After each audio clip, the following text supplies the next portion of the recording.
Michael Vick, a man, an athlete, a professional football player, and a ringleader for dogfighting. Michael Vick began his professional football career in 2001 at 21 years old. Along in 2001, he and 3 others started the organization called Bad News Kennels. He purchased a property in Virginia. He and his partners bought dogs in Virginia and other states, bringing them to the facility. This organization ran from 2001 to 2007. Michael Vick and his partners trained and bred dogs for organized dogfighting. The majority of the dogs used were pit bulls. Michael Vick trained these dogs to kill.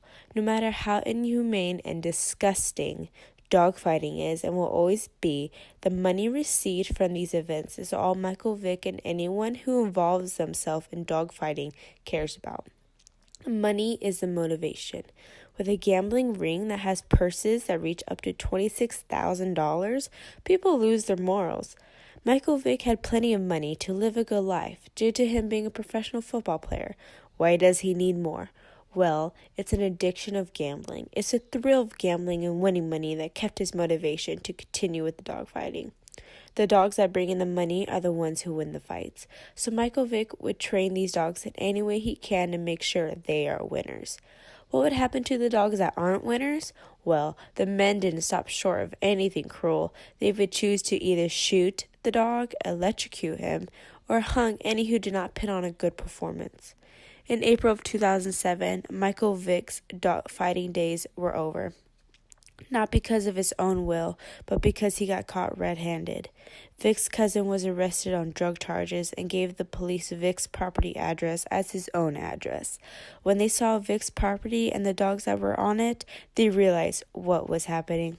When the Michael Vick case broke out into news, it was said in April 2007, Vick and 2 others executed approximately 8 dogs during this time that did not perform well in the quote-unquote testing session by various methods. These methods included hanging, drowning, and slamming at least one dog's body to the ground. On Vick's property, they also had what was called a rape stand, for a female dog to be tied to it and is forced to breed with males. Michael Vick even used performance-enhancing drugs to keep the dogs fighting and increase their aggression. Michael Vick's case made national news. This case was a little different than others. Dogfighting cases are usually kept private and no one hears about them. Due to the status of Michael Vick, the media was all over it. The federal government brought charges to him, which was extremely rare. Also, the dogs who were taken from his property were not all euthanized. They were released to shelters and rescues and rehabilitated. Dogfighting in the USA has been a problem dating back to the 1750s. It has many laws against it in every state, but today the ASPCA believes that tens of thousands of people are still involved. Dogfighting intersects with other criminal activities such as drug possession, firearm offenses, and gambling. Dogfighting is still on the rise today. Michael Vick's case was a good in a sense that it brought light to the dogfighting world and people understood what was happening. But in seeing how after time Michael Vick got to return to the NFL and is still involved just shows people that the charges aren't that serious and they can get away with it. People are not fearing the consequences, keeping them motivated to still be active in the dogfighting world. Dogfighting is awful in every sense. This sport is a big promoter of why people fear pit bulls and add to their stereotype. This is why pit bulls are the most misunderstood breed of dog, because people fear them thinking they are born to kill.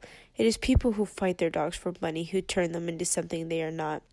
Without real and serious consequences, will people ever stop dogfighting? Will they ever find their morals? Will they stop stereotyping pit bulls? We can only hope, but with the money as motivation, people may never stop.